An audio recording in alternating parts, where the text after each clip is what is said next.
In 1913, on the eve of President Woodrow Wilson's inauguration, hundreds of women were injured in a massive suffrage parade in the nation's capital.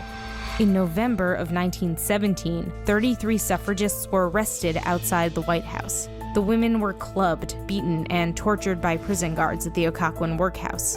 One of the movement's leaders, Alice Paul, founder of what became the National Woman's Party, was placed in solitary confinement in order to break her will and undermine her credibility. But press coverage of the women's treatment increased sympathy for their plight.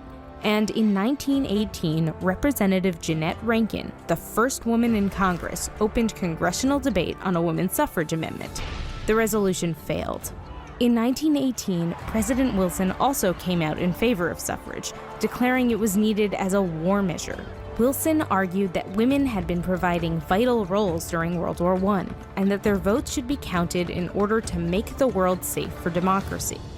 Finally, in 1919, the Federal Women's Suffrage Amendment, the same one written by Susan B. Anthony back in 1878, was passed by the House and the Senate. And on August 26, 1920, the 19th Amendment was officially incorporated into the U.S. Constitution, prohibiting denying the vote to a U.S. citizen based on gender.